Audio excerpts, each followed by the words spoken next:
بسم الله الرحمن الرحيم. قال تعالى في كتابه الكريم: اقرأ باسم ربك الذي خلق، خلق الإنسان من علق، اقرأ وربك الأكرم الذي علم بالقلم، علم الإنسان ما لم يعلم. صدق الله العظيم. معالي الشيخ نهيان بن مبارك آل نهيان، وزير الثقافة والشباب وتنمية المجتمع، معالي الدكتور مهاتير محمد، رئيس وزراء ماليزيا الأسبق ورئيس مؤسسة بردانا للقيادة، سعادة سفير جمهورية مصر العربية السيد إيهاب حمودة، سعادة السفير الماليزي وداتو بن عدنان، أصحاب السعادة، ضيوفنا الكرام، السلام عليكم ورحمة الله وبركاته. نرحب بكم في المؤتمر الثالث للتعلم المؤسسي في الشرق الأوسط وشمال إفريقيا تحت رعاية سمو الشيخ هزاع بن زايد آل نهيان، مستشار الأمن الوطني، رئيس مجلس إدارة هيئة الإمارات للهوية. حضورنا الكريم، يعود إليكم هذا المؤتمر مجدداً ليجمع تحت مظلة واحدة مختلف الخبرات والتجارب والأفكار التي من شأنها أن تشجع مؤسسات القطاعين الحكومي والخاص في منطقة الشرق الأوسط وشمال أفريقيا على التحول إلى مؤسسات متعلمة، ومساعدتها على وضع هياكل تنظيمية تساعد عملية التعلم المؤسسي وابتكار ونشر ثقافة داخلية داعمة له، إلى جانب تشجيع قيادات الصفين الثاني والثالث وتطوير قدراتهم القيادية والإدارية من خلال تمكينهم وتفويضهم الصلاحيات التي تؤهلهم للقيام بمهامهم وتطبيق أفكارهم الإبداعية وابتكاراتهم على الصعيد المؤسسي. في هذه الدورة من المؤتمر تم استحداث فئة جوائز مؤتمر التعلم المؤسسي، فئة جديدة وهي جائزة إنجاز مدى الحياة، ويشرفني أن أدعو معالي الشيخ نهيان بن مبارك آل نهيان، وزير الثقافة والشباب وتنمية المجتمع، يرافقه سعادة الأستاذ مصبح عبيد المسماري، رئيس لجنة تسيير أعمال هيئة الإمارات للهوية، المدير التنفيذي لقطاع الخدمات المؤسسية والمساندة، والدكتور علاء جراد، رئيس المؤتمر، لتقديم جائزة إنجاز مدى الحياة إلى معالي الدكتور مهاتير محمد عن مجمل جهوده المقدمة وإنجازاته.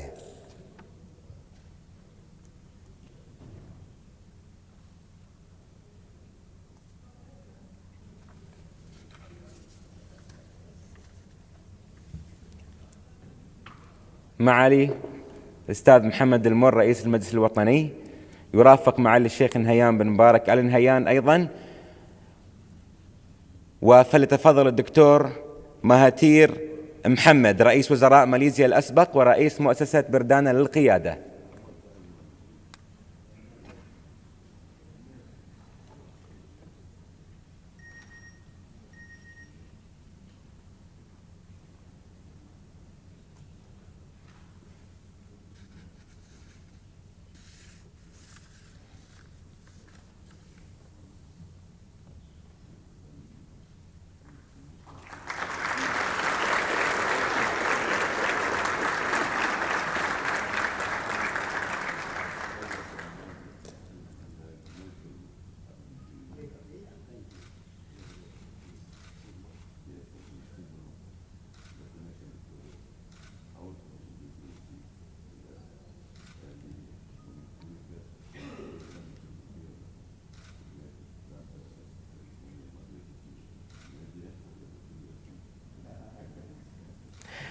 والآن مع جائزة شخصية العام، نشكر معالي الدكتور مهاتير محمد. أما جائزة شخصية العام للتعلم المؤسسي فهذا العام ستكون لمعالي جمعة الماجد، ويتسلم بالنيابة عنه حضرة السيد عبد الله الماجد.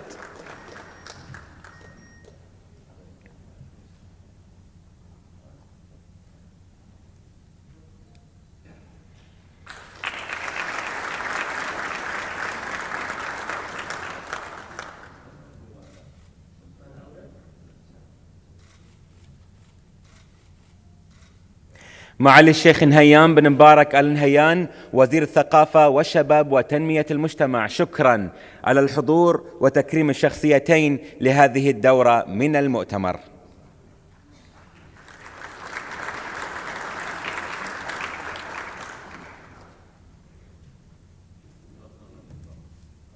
نعم.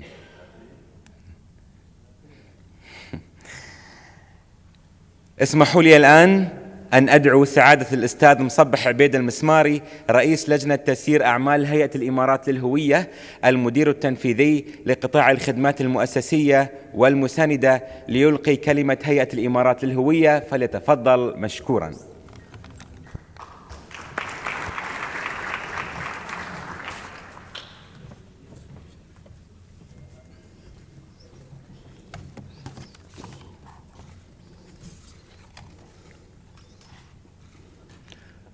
السلام عليكم ورحمة الله وبركاته.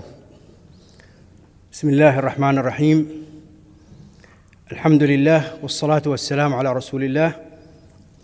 معالي محمد المر رئيس المجلس الوطني الاتحادي، معالي الدكتور مهاتير رئيس وزراء ماليزيا الأسبق، أصحاب المعالي والسادة الإخوة والأخوات الحضور الكرام، أرحب بكم جميعاً أجمل ترحيب في هذا الملتقى العلمي الذي تنظمه هيئة الإمارات للهوية برعاية كريمة من سيدي سمو الشيخ هزاع بن زايد آل نهيان مستشار الأمن الوطني رئيس مجلس إدارة هيئة الإمارات للهوية. ويشرفني أن أنقل لكم تحيات سموه وتمنياته لمؤتمرنا هذا بالتوفيق والنجاح والخروج بنتائج وتوصيات تساهم في تحول وجعل مؤسساتنا مؤسسات متعلمة قادرة على تطوير قدراتها وإمكاناتها التنافسية للوصول إلى العالمية. كما تعلمون، لقد أضحى التعلم اليوم أحد أهم الدعائم التي ترتكز عليها المؤسسات في سعيها لضمان استدامة منظومتها المؤسسية واستمرار نموها وتطورها في ظل المتغيرات المتسارعة التي يشهدها عالمنا المعاصر، والتي باتت تستوجب إيلاء أهمية قصوى لعملية بناء القدرات الداخلية للمؤسسات كأولوية استراتيجية. وفي ظل التنافسية غير المسبوقة بين الدول نحو تحقيق الريادة العالمية، فإن التطور لم يعد ترفا، بل أصبح ضرورية وطنية توجب على المؤسسات الحكومية أكثر من أي وقت مضى أن تضاعف جهودها للحاق بركب التقدم ومجاراة العصر الرقمي. وهنا تكمن أهمية التعلم المؤسسي كوسيلة لبناء المؤسسات المتعلمة، وهو ما لا يمكن أن يتحقق بمعزل عن تمكين الموارد البشرية وتطوير قدراتها ومعارفها بشكل منهجي ومستدام. وقد شاء الله سبحانه وتعالى أن تنعقد فعاليات الدورة الثالثة لمؤتمر التعلم المؤسسي هذا العام عشية احتفال دولة الإمارات العربية المتحدة بيومها الوطني 43. وفي هذه المناسبة الغالية على قلوبنا جميعاً، اسمحوا لي أن أنتهز هذه الفرصة لأرفع من على هذا المنبر أسمى آيات التهاني والتبريكات إلى قيادتنا الرشيدة، وعلى رأسها صاحب السمو الشيخ خليفة بن زايد آل نهيان رئيس الدولة حفظه الله. ولا يخفى عليكم أن قيام دولة الإمارات وما حققته من تطور مشهود كان ولا يزال حدثاً بالغ الأهمية وتجربة فريدة من نوعها ونموذجاً يحتذى في التعلم المؤسسي، الذي أرسى دعائمه المغفور له بإذن الله الوالد المؤسس الشيخ زايد بن سلطان آل نهيان طيب الله ثراه، الذي استطاع تحقيق نقلة جبارة لوطنه وأبناء شعبه من حياة تقليدية صعبة في الماضي القريب إلى عهد من التطور والرخاء غير المسبوق. وها هي قيادتنا الرشيدة تستكمل المسيرة مستفيدة من تجارب الآباء المؤسسين، حيث تواصل دولتنا البناء من حيث انتهى الآخرون، معتمدة على أفضل الممارسات العالمية في شتى المجالات، تتعلم وتتبادل المعرفة. وما هذا المؤتمر إلا جزءاً من هذه الرؤية الفذة والثاقبة، ولعل أحدث دلالة على تبني قيادتنا الرشيدة نهج التعلم المؤسسي المستمر والمستدام مبادرة صاحب السمو الشيخ محمد بن راشد آل مكتوم، نائب رئيس الدولة رئيس مجلس الوزراء حاكم دبي رعاه الله، المتمثلة بإطلاق استراتيجية الابتكار والإبداع، التي ألزمت الجهات الحكومية في الدولة بتوفير 1% من ميزانيتها لصالح دعم أنشطة الابتكار والإبداع لتحقيق التقدم في جميع مناحي العمل الحكومي، في خطوة تعكس مدى إيمان قيادتنا بأهمية التعلم المؤسسي كسبيل لبلوغ الإبداع والابتكار وصولاً إلى التميز والريادة والتنافسية العالمية.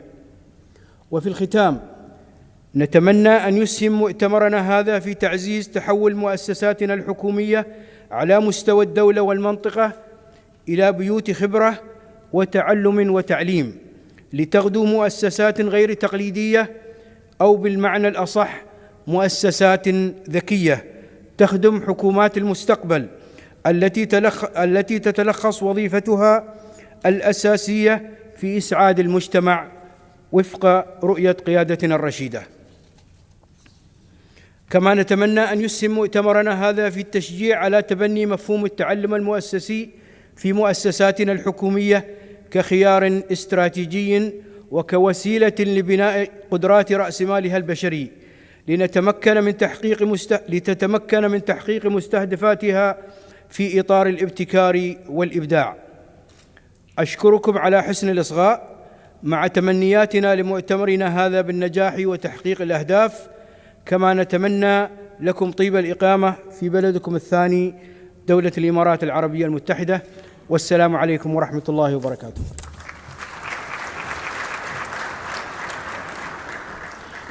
معالي الشيخ نهيان بن مبارك آل نهيان وزير الثقافة والشباب وتنمية المجتمع، شكرا على حضوركم الكريم لهذا المؤتمر.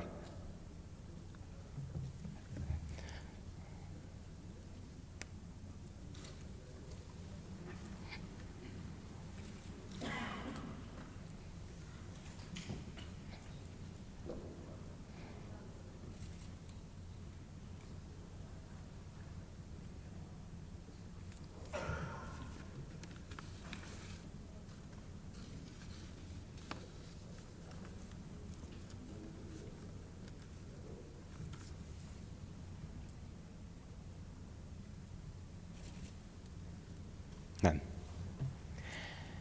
إذن سنبدأ الآن الجلسة الأولى بعنوان لمحة حول التعلم الحكومي في ماليزيا مع معالي الدكتور مهاتير محمد رئيس الوزراء الماليزي الأسبق ورئيس مؤسسة بيردانا، فليتفضل مشكورا.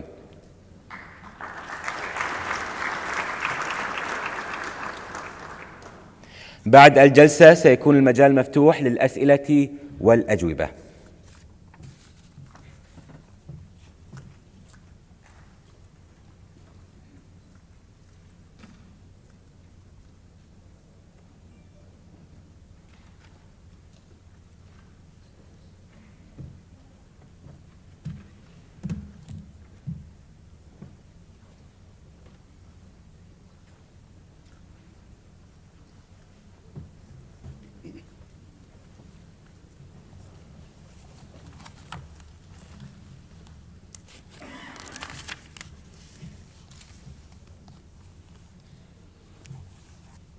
Bismillahirrahmanirrahim. His Excellencies, brothers and sisters, ladies and gentlemen, Assalamu alaikum wa rahmatullahi wa barakatuh.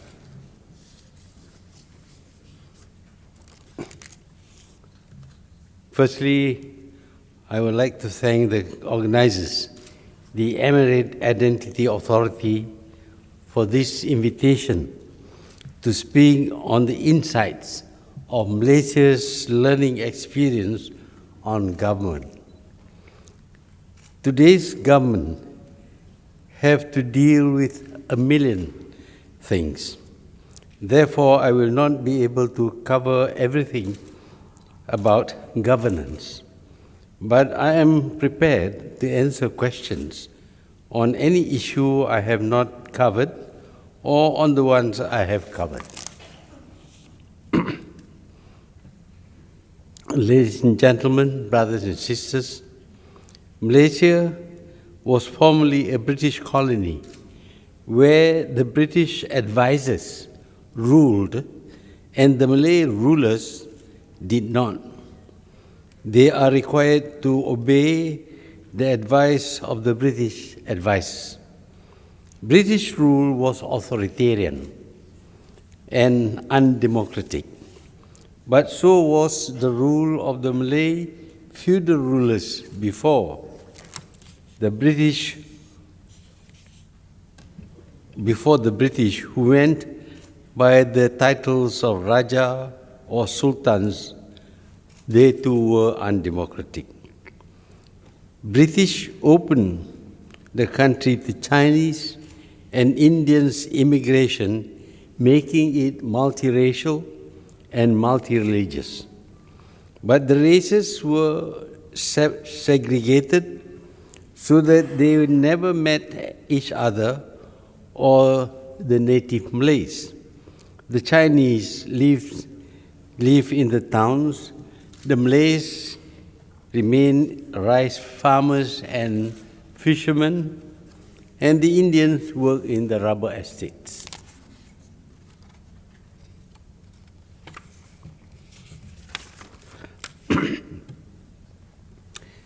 The Malays are all Muslims. The Chinese were Buddhists or Taoists, and the Indians Hindus. Since they hardly met each other, there were no racial or religious clashes under the British. Yet, upon independence, their separation could not be continued. They had to become citizens of the country. Racial and religious clashes were avoided, however, by the leaders of the three communities agreeing to share the country and its political power and economic wealth between them. This really was unprecedented. But the agreement showed the generosity of the native Malays and the maturity of the founding fathers of the country. And this unique idea of sharing came from people who had no political or governmental experience. And they also knew nothing about the rule of the people, by the people, and for the people as promoted by democracy. Yet, at independence, Malaysia decided to become a democratic nation, to be ruled by an elected parliament with a constitutional monarch chosen from among the 9 state rulers for a 5-year term. Malaysia decided to use as model the British government, which was and is still a parliamentary democracy with a constitutional non-executive monarch. A few senior Malays, largely from the administration, who were unhappy with the British rule, set up a political party and gained the support of the people to struggle for independence and eventually to rule the country. Fortunately, the political ideas of the founding fathers of the party were popular. Nearly 90% of the people agreed with the new ideas and supported the independence struggle, and the and the government to be formed after independence. The majority of the people were truly united in wanting at the end the British rule, wanting an end to the British rule, as well as the party to form the government to succeed the British. They did not split up into different ideological or tribal parties upon independence. Such a split would have resulted in turmoil and even civil war. The few who were opposed to the party were rejected by the voters. The support for the new government continued long after independence. A strong and unchanging government was the result, and with this, the government was able to govern, to formulate policies, laws, and rules for the governance of the country and to implement them.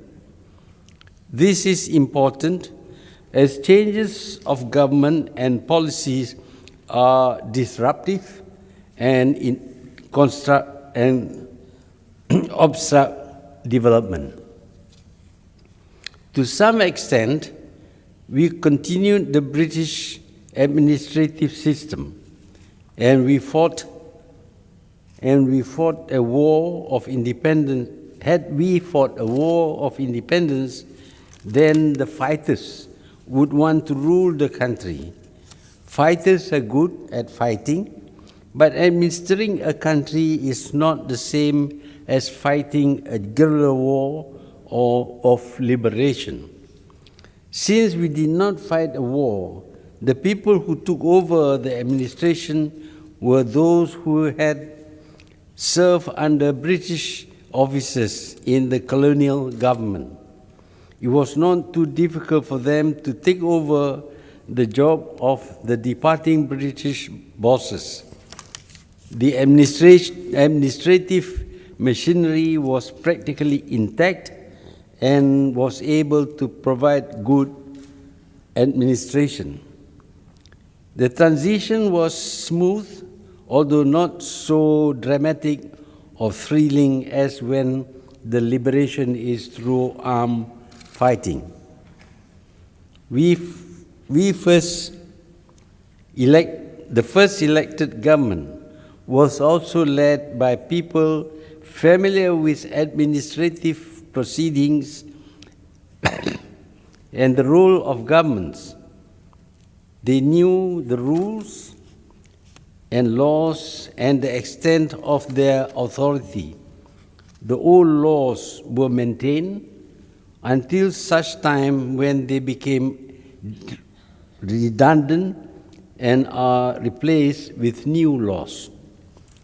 The departments were redesignated as ministries, presided over by an elected minister. The departmental heads became secretaries to the ministries. The Malaysian civil service is permanent and professional. They serve and take orders from the elected government. They are not political except for voting in elections. A change of government does not affect them. They continue to serve the new masters. If they wish to go into politics, they must resign. Thus, a number of the leaders were former civil servants. The professionalism includes the police and the armed forces. They too serve the elected government and carry out its policies. Thus, when the independent government took over, there was no necessity to change departmental heads, or any of the staff. The same would happen should the opposition parties win. With this administrative machinery ready to serve the new government, it was free to decide on new policies, plans, and strategies. As a democratic government, the need to sustain voter support is paramount. Under British authoritarian rule, the views and needs of the people could be ignored, but if the independent government was to survive, it had to tackle the problems faced by the people. The first need of the people was for employment and livable income. At independence, 70% of the workforce was unemployed. This could cause trouble for the government. Accordingly, the government moved fast to open up land for the landless. The government helped plant rubber and palm oil and other crops. Settlers on the land scheme were allocated 10 acres, of which 1 acre was for housing and a kitchen garden. This scheme was managed by a government plantation agency. Later, when the plantations matured, the agency went into palm oil refining, transport, shipping, and export of the products. Today, with 2 million acres of plantation, the agency has become perhaps the biggest plantation company in the world. It now invests at home and abroad in various businesses. But after a while, there was no more land to open, but unemployment was not yet resolved. To cater for the rest, the government decided to encourage private industries. Not having the know-how, the capital, or knowledge of the market, the government decided to invite foreign investors to start labor-intensive industries. The employment created was so big that Malaysia had to allow foreign labor to come in to take up the jobs. There was by then hardly any unemployment in Malaysia. To encourage foreign direct investments, the government legislated for tax-free holidays and for investors.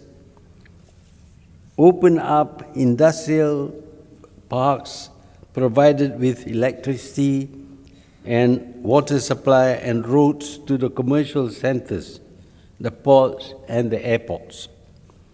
A business-friendly policy was adopted by the government so that investors did not suffer from obstructive bureaucratic procedures. It was noticed that Japan's post-war recovery was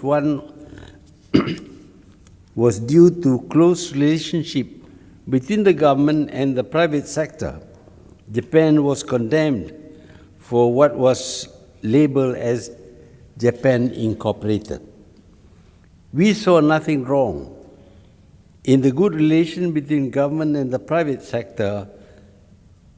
After all, a large part of the government revenue is from corporate taxes, which at one time was as much as 45% of profit. Now it has been reduced to 25%. It is still big.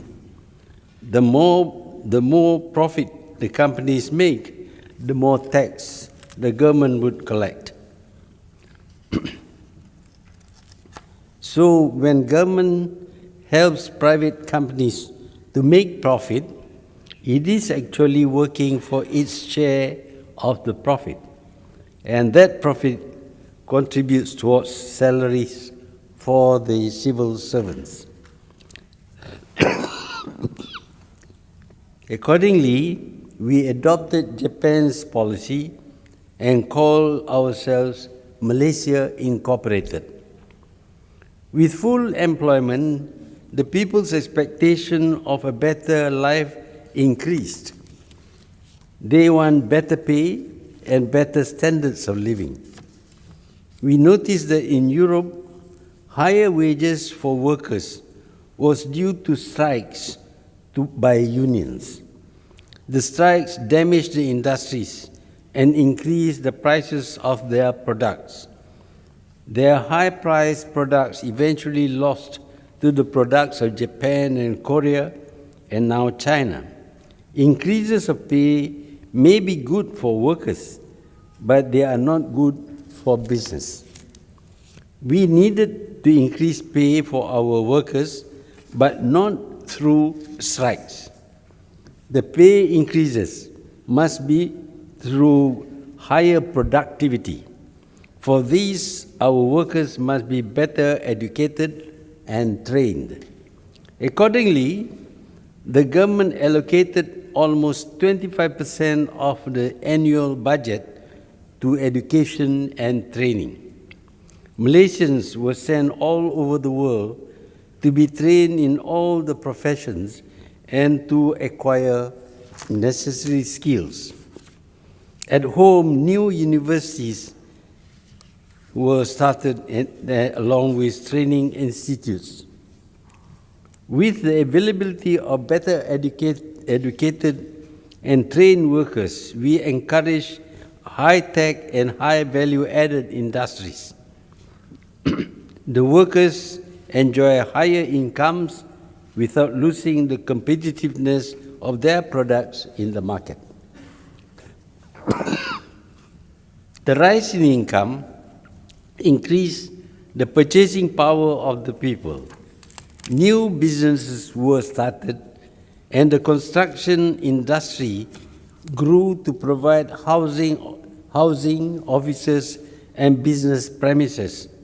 The towns and cities grew rapidly. The need for living space resulted in the demand for bigger and more efficient infrastructures.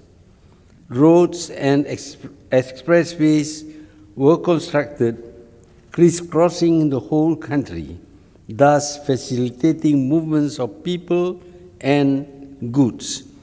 Along the highways, new towns and industrial parks grew, largely through private sector initiatives.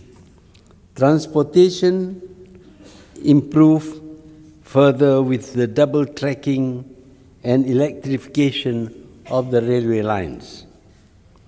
Power plants and water supply were increased to meet the needs of the affluent residents in the new towns as well as the rural areas which demand for the same amenities as the urban areas.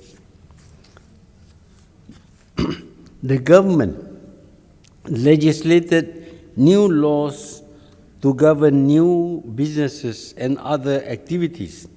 The outdated British laws was replaced to keep up with rapid growth.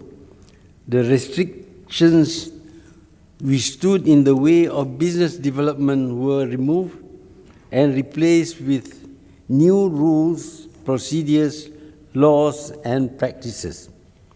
The administrative machinery was retrained and equipped with new facilities to speed up bureaucratic processes. A good training school was in administration and diplomatic needs enable the quality of the government personnel to be upgraded. Higher educational standards were required of those wanting to join the civil service. Of particular importance is the training in financial management. The government relies on taxes to fund administration and development costs. The collection of taxes is therefore very important. The system underwent several changes, especially income tax collection. Finally, income and corporate taxes were collected collection was given to an independent body. Collection of taxes in Malaysia is very good. There were some evasions, but the penalty was for evading tax is very severe. Most people and businesses pay taxes on time. The petroleum industry is monopolized by the government. Petronas, the National Petroleum Company, is involved in all aspects of the industry, from prospecting to production, marketing, and shipping, pipeline construction, petrochemical industries, and gas liquefaction. But room is left for the private sector in the construction of platforms, barges, and ancillary equipments, and their operations. Some of these companies now operate around the world. The government collects royalty from the oil and gas, but the oil and gas industry also yield a substantial amount of revenue for the government. However, most of the petrol produced is used locally. Government subsidizes the price. The Ministry of Finance collects and manages the consolidated fund. The budget is prepared every year. A feature that Malaysia learned from socialist countries is development planning. Each plan covers a period of 5 years, and money for development projects come mainly from taxes collected by the Treasury, and in some cases loans from commercial banks. Malaysia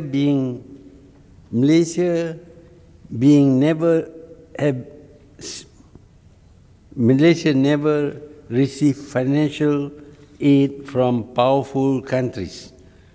This prevents Malaysia from being put under the influence of foreign countries. While the government is focused on administering and developing Malaysia, it had also to ensure political stability. The multiracial, multi-religious population required careful handling. The opposition is made up of race or religion-based parties. Invariably, they play on religion and racial issues to attack the multiracial centrist coalition government. The strongest opposition came from the Islamic Party, which from the beginning declared that the Muslims in the government party are infidels, kafirs, because they work with non-Muslims. This won them considerable support among rural Muslims, but not enough to defeat the coalition. However, now they also work with the non-Muslims because they need their support. But they claim that they do not become kafir or infidels because of that. On the other hand, the extreme Chinese party rejected the idea of sharing power with the Malays. But today, they too find it necessary to work with the Malay Islamic Party so as to win election. I will not elaborate on how the government managed the political attacks from these parties, except that by being centrist and caring for the people of all races and religions, the governing multiracial coalition is able to continue getting support of the majority of the people. Another area which was unfamiliar to the government of independent Malaysia is foreign affairs. Generally, the policy is to be friendly with all countries except Israel, with which it never had diplomatic relations. Initial conflicts with neighbors were reduced by the creation and membership of a regional grouping of Southeast Asian countries, or ASEAN. Disputes were resolved through this group and also by bilateral negotiations and through the World Court. Attacks against our currency in 1997-98 was warded off by establishing currency control. This was possible because our savings rate is very high at 40% of GDP. The availability of domestic funds reduces the need to borrow from foreign sources. Malaysia remained neutral. We learned a lot about finance and currency management while dealing with the financial crisis. The exchange rate remains very high when control was stopped. Truly, there is a lot to learn about government that is not always available in the books or even in the centers of learning. Experience is still the best teacher. However, every decision carries a risk. There are really no perfect decisions. The result, whether good or bad, must be managed, that is, adjusted for or corrected or even reversed. Despite our experience and success in the past, there is no guarantee we will succeed in the future. That is the biggest lesson that we have learned about governance. I thank you.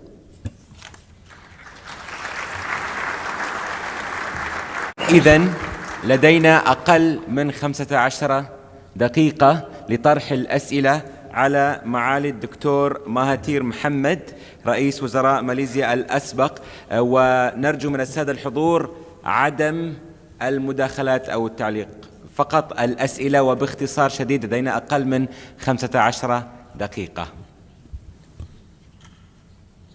من يرغب بالسؤال؟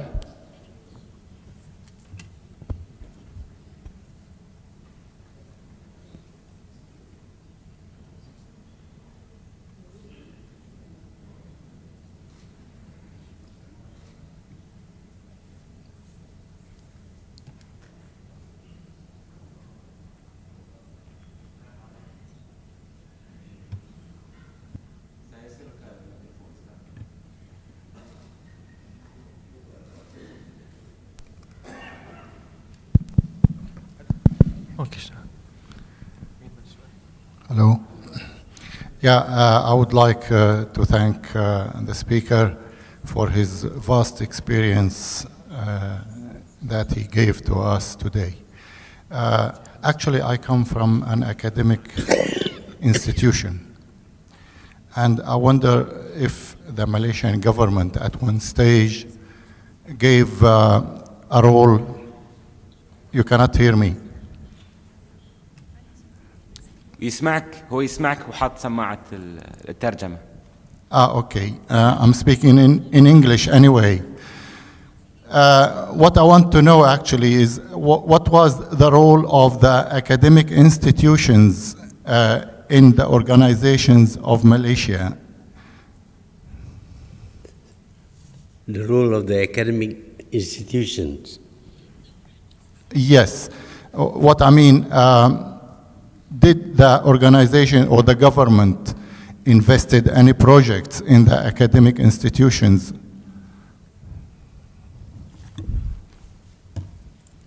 Pardon?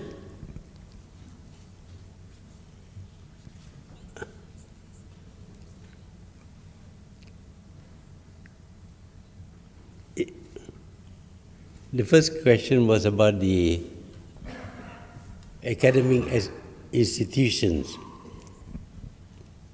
Quite obviously, as I said, the people want to have a better standard of living. And for this, they must learn to be more productive in whatever they do. To increase their productivity, we have to provide them with good education and with good training at par with those of developed countries. And the result is that we were able to introduce new, sophisticated, and high-tech industries. And this, of course, resulted in higher pay for the workers. So at the time when we became independent, there was only one university. Today we have 60 universities, of which 30 are private universities, and about 360 training institutions. And in addition to that, of course, we send our students all over the world in order to acquire knowledge and skills. Thank you. السؤال التالي. First of all, I need to thank Dr. Mahathir Mohamad, and I need to mention for him that we are all proud of him in the Arab region. And I have two questions. The first one regarding, you mentioned that you deal with the workers to encourage them to go for work and to continue in learning. It's better to speak in Arabic?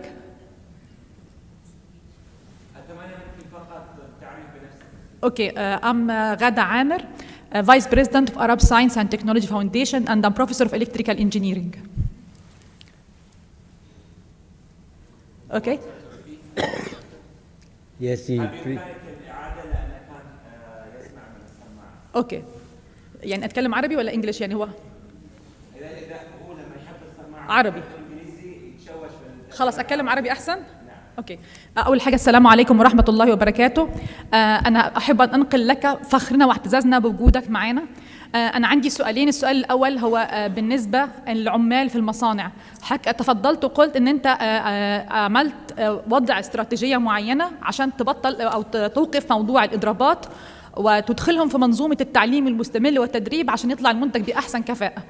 فازاي وصلت بيهم ان انت تغير العقليه ان هي العقليه الغير قابله للتعلم انها تخش في منظومه التعليم المستمر وتخليهم يطلعوا منتج ليه كفاءه عاليه. الحاجه الثانيه بيوت الخبره العالميه، كيف استعنت بها لتطوير المنظومه في التعليم المستمر داخل ماليزيا؟ شكرا.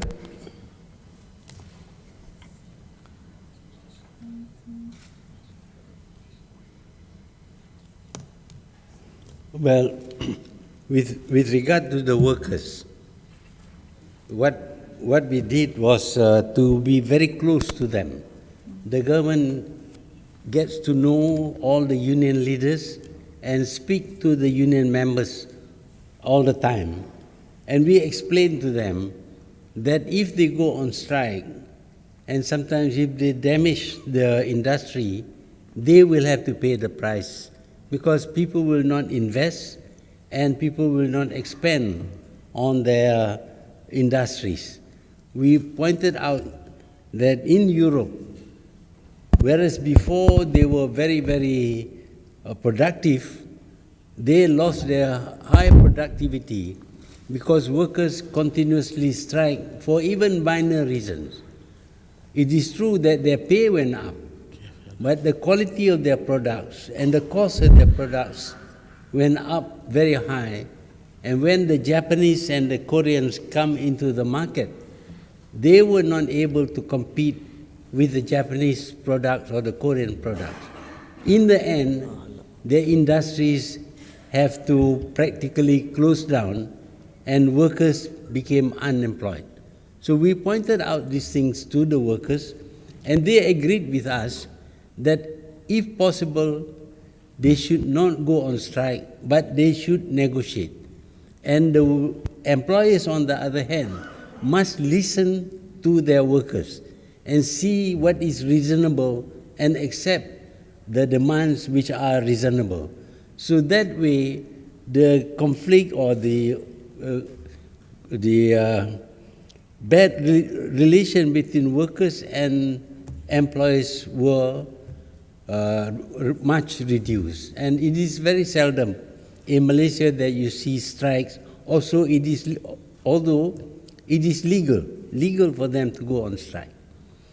As to education, very early we realized that education upgrades the capacity of people to make a better living. But before, during the period when we were under British rule, education was limited only to the elites. The other people were denied education.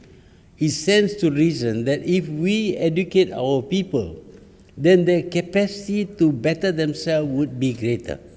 So beginning with making free education at the lowest level, we provide them with a higher education up to university and postgraduate, and they now acquire all the knowledge and all the skills to go into any type of business.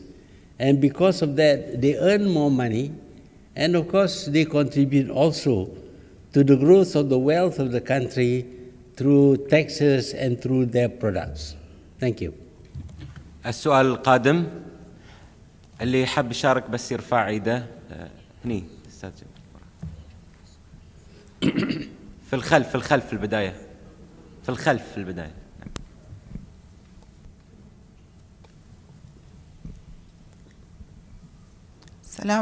السلام عليكم ورحمة الله وبركاته. إيمان أبو خضير، رئيسة مركز إعداد وتطوير القادة بمعهد الإدارة العامة بالسعودية.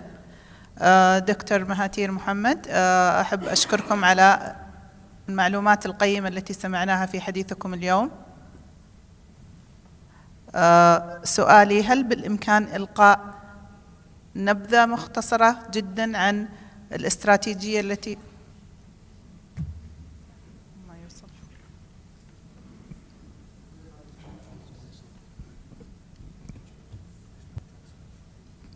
Okay. Yes.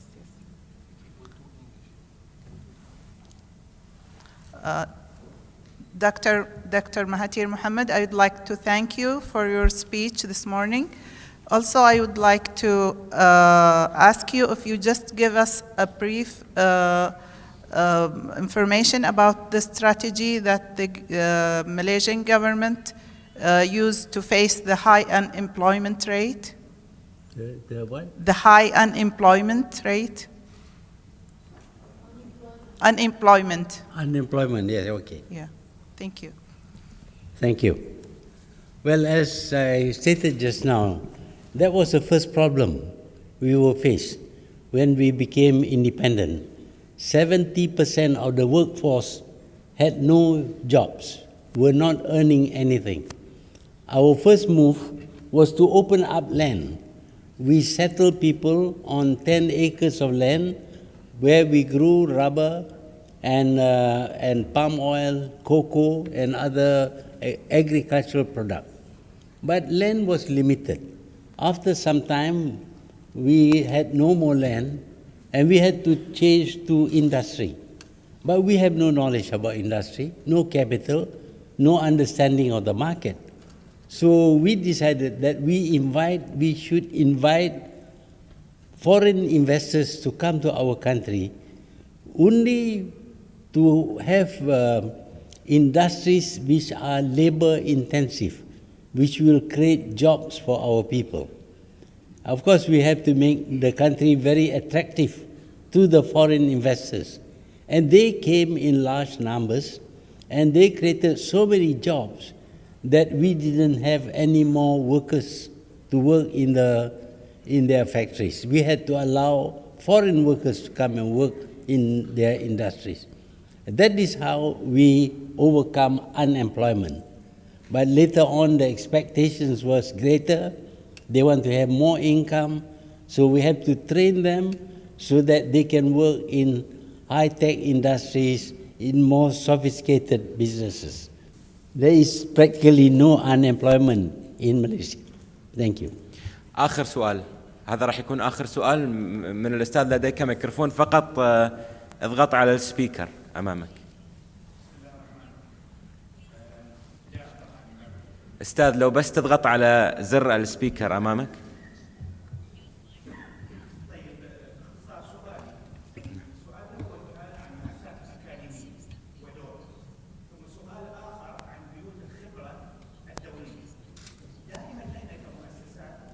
أو دائما نحن السؤال بالحقيقة الأول كان عن المؤسسات الأكاديمية ودورها في بناء خطة أو الخطة التنموية لماليزيا. السؤال كان هنا على بيوت الخبرة الدولية. يعني نحن عندنا مشكلة دائما في الدول النامية أن دائما نشعر بالعجز أو النقص أمام احتياجات التنمية، فنلجأ إلى بيوت خبرة دولية تضع لنا خطط نلتزم بها، ثم بعد ذلك نجد أنها لا تتماشى مع احتياجات التنمية المحلية أو المتغيرات التي نتوقع بها. السؤال بتحديد هو ما نسبة اللوكال انبوت اللي هي المساهمة المحلية بالمؤسسات الأكاديمية وأبناء المجتمع في الصياغة السابقة للاستراتيجية التي انبنت عليها ماليزيا وتطورت.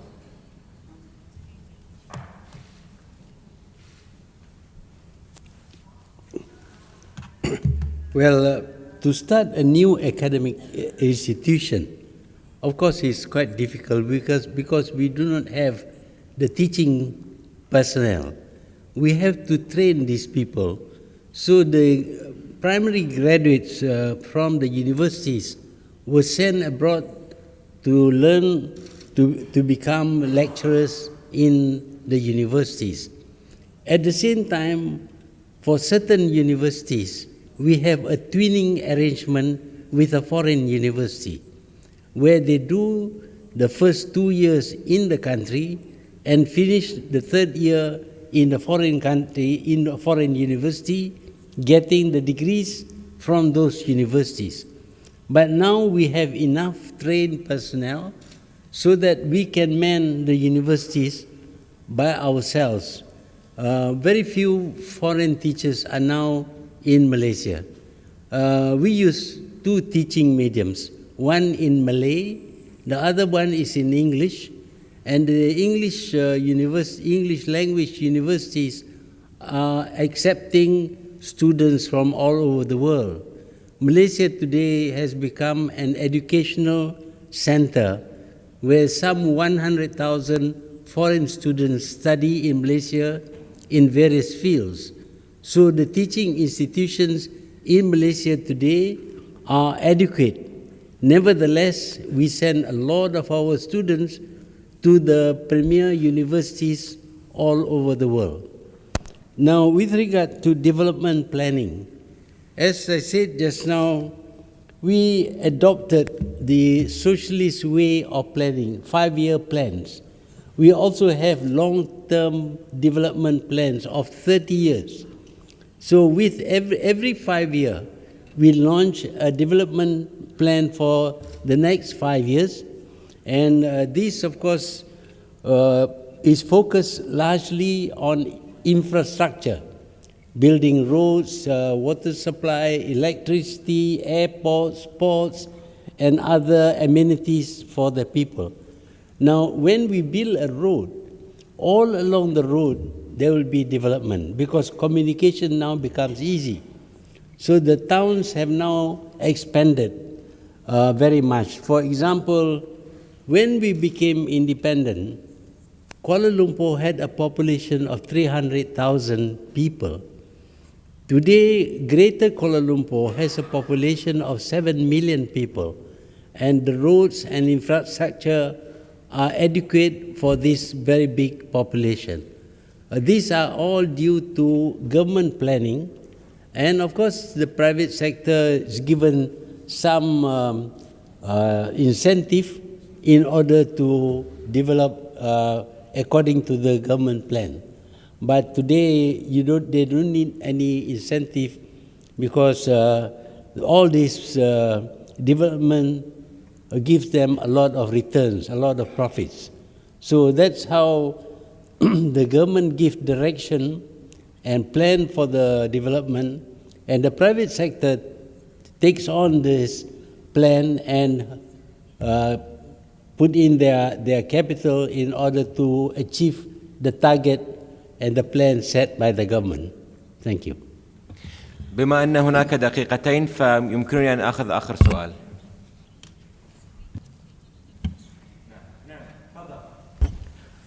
Your Excellency, we would like to hear your impressions about the UAE's experience in innovative implementation of international best practices in various spheres of governance. Thank you.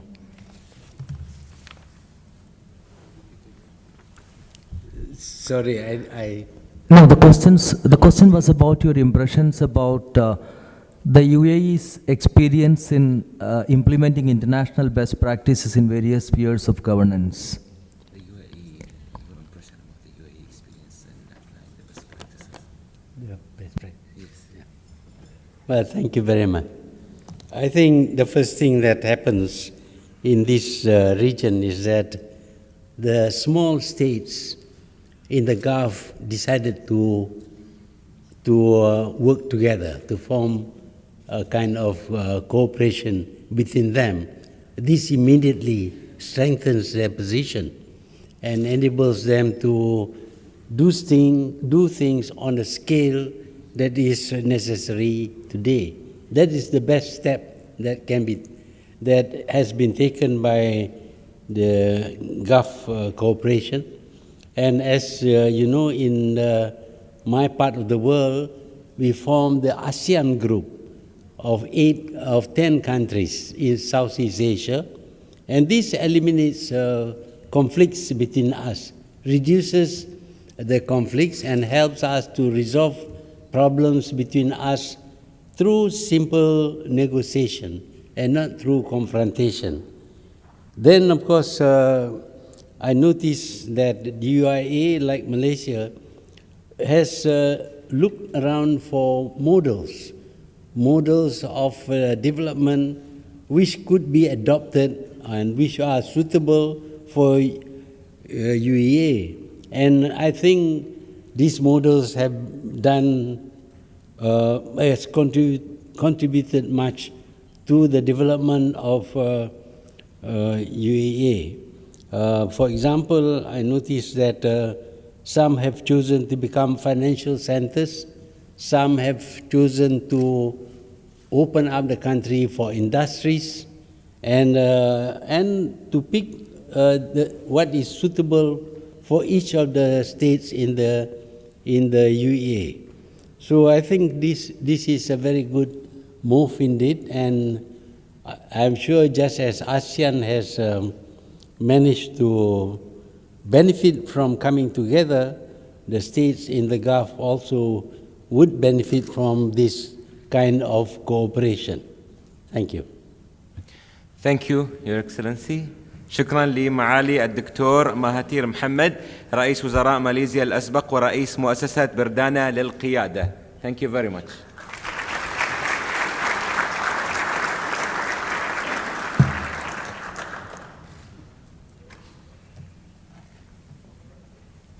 والآن سنشاهد فيلما قصيرا جدا. سنشاهد فيلما قصيرا جدا وبعدها كلمة رئيس المؤتمر.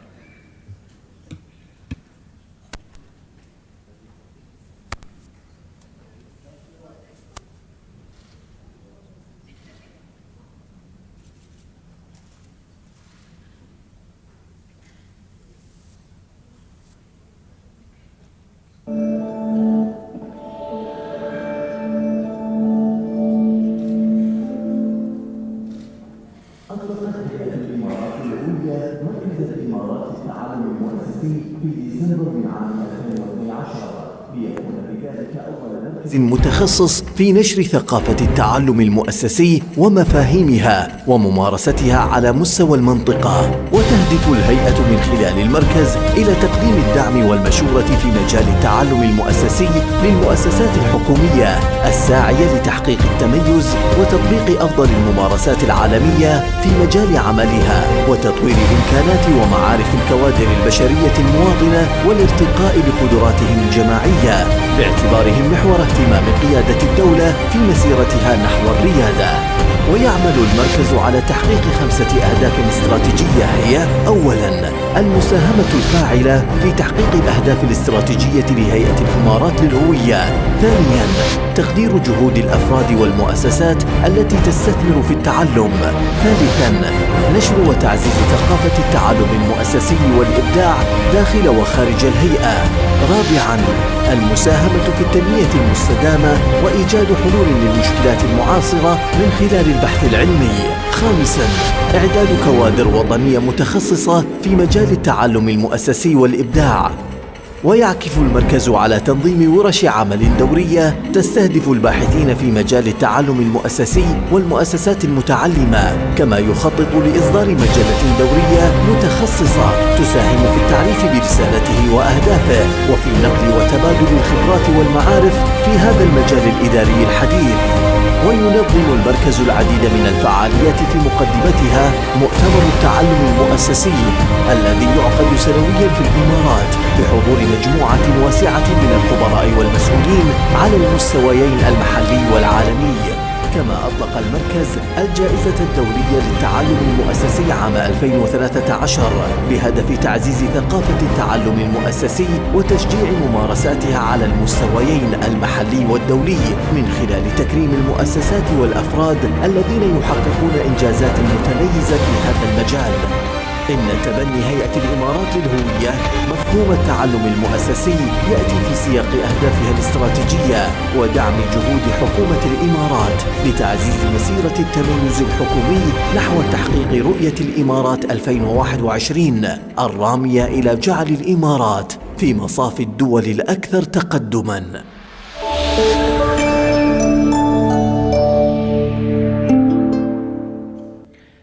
يسرني الآن أن أدعو الدكتور علاء جراد رئيس المؤتمر لإلقاء كلمته، فليتفضل مشكورا.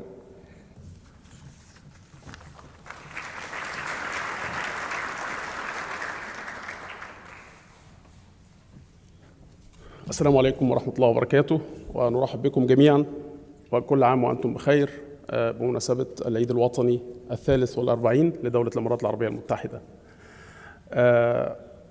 نشكر حضوركم ونشكر معالي رئيس المجلس الوطني لإتاحة الفرصة لعقد هذا المؤتمر في المجلس الوطني الاتحادي البرلمان الخاص بدولة الإمارات العربية المتحدة، والذي يعكس أهمية هذا المؤتمر والاهتمام من القيادة الرشيدة بموضوع التعلم المؤسسي والتعلم الحكومي. نشكر معالي الدكتور مهاتير محمد على تشريفه لنا وتحدثه في هذا المؤتمر على الرغم من مروره بوعكة صحية بسيطة وإلغائه بعض الفعاليات في لندن وفي ماليزيا أيضا، إلا أنه شرفنا بحضور هذا المؤتمر.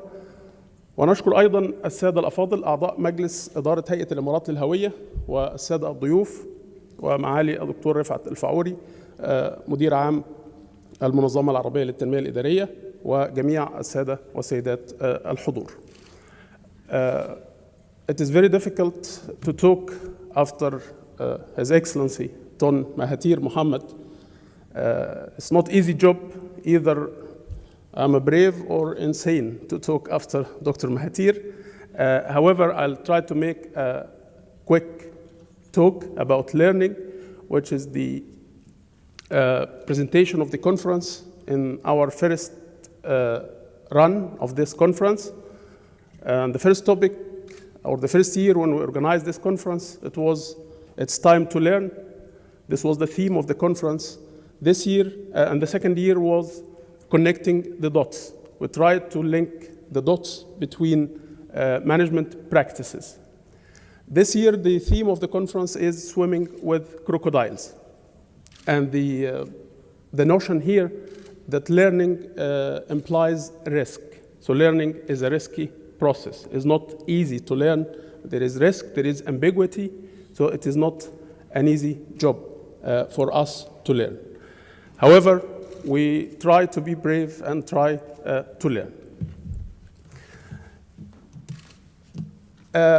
I will put a little bit shocking picture now. I hope you forgive me for putting this picture, but what I wanted to say that our world now is really crazy, it's insane, inhuman, with all injustice and all the troubles that we human beings are acting towards each other. We have seen several of these pictures nowadays. We have seen a total destruction that man is doing to other man, nations are doing to other nations, and people are killing each other. We have seen this total injustice with homeless, hungry people, and people have total obsession. We didn't hurt ourselves only, we hurt even birds. We are destroying the environment, trees, birds, water, flora, everything. Animals are losing their ground now. They don't have a place to live. And this all because of learning disabilities. I think we have serious learning disabilities on our individual level, on our organizations level, and on some governmental level as well. I'll let you read this simple statement. Learning is not compulsory, neither is survival. Nobody will force us to learn and to improve our performance. It's our choice. Learning is a choice. And today, in this remarkable venue, remarkable place, marking also the National Day, I think it's a good opportunity for us to stop for a minute and think and reflect on our own individual practices, on our own capacity as managers, directors, employees, whatever the title, whatever the rank, but we need to stop and think for a minute, what are we going to do? It is so dangerous to stop learning. It is the end. If we stop learning, this will be the end. It will be the doomsday. And we have seen partially what is happening around us. We are very close to the end. Hopefully, there is a light at the end of the tunnel. In order to consciously learn and effectively learn, these are some actions to be taken, and these are based on empirical research. I try to summarize it here. And the first lesson is to be humble. In order to learn, we need to be humble. نحتاج أن نكون متواضعين حتى نتعلم. لابد من التواضع. We need to take ownership and invest in learning. And we have a very great two examples. One from the United Arab Emirates, investing in learning, and one from Malaysia. You have seen the investment in learning and the great result on ground in Malaysia and in the UAE. We need to be brave also. As I mentioned in the beginning, it's risky to learn, so we need to be brave and try to go for places no one have been before, and simply to become a trailblazer. I don't know if you heard this term, looks very American term, trailblazer. We need to read, and I'm addressing myself and our Arab culture, or all Muslim culture. The first word in Quran, read. اقرأ. اقرأ باسم ربك الذي خلق. وكانت الآية اللي قرأها مقدم أو عريف الحفل. We have a serious issue about reading. And the average reading in the Arab world is 6 minutes per year, while in West and other countries it's 12,000 minutes. We read 1 page per year. These are official statistics. In the Arab world, we read 1 page. In other countries, they read 7 books to 9 books a year. We need to observe, we need to reflect, we need to tolerate each other and become more tolerant. We need to share our learning. Knowledge is to be shared, and we need to take action. And this is the most important. Learning without action is a crime. Still, there is a light at the end of the tunnel. Still, people are learning, organizations are learning, and governments are learning as well. And that's an emerging topic in management literature and public administration now about the governmental learning.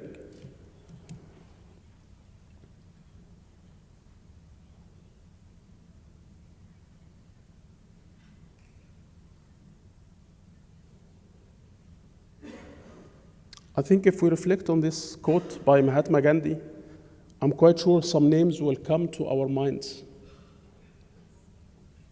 Sheikh Zayed will come to our mind. Sheikh Rashid will come to our mind. Dr. Mahathir Mohamad will come to our mind. Mahatma Gandhi himself will come, we can see him. So we can do miracles if we have faith and we believe in what we are doing.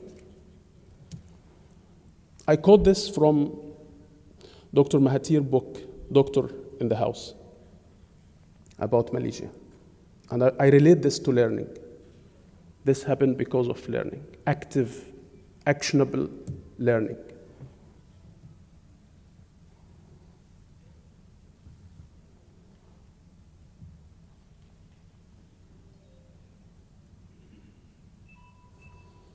I recommend this book to everyone. It's in Arabic also, has been translated in Arabic and other languages. It's an approach, a way of management, منهج إدارة, وأنصح بقراءته وموجود باللغة العربية. There are some learning in Japan where people now are making a big fuss about stopping investing in nuclear weapons. So people are demonstrating, and in this incident, people were in the streets for a complete week. They are in the street to force the government to stop investing in nuclear weapons. And they quote the same quote of Deming: learning is not compulsory, neither is survival. And as you may know, Deming has spent 30 years in Japan, and they attribute the quality of Japan products and services to Dr. Deming. We have a success story here in the UAE with our union, a very successful and 43 years building this country. It's again a story to be documented, a story to be told. Let's save our world. Let's take action. Life is sweet, but short. Let's leave something for them. Thank you very much.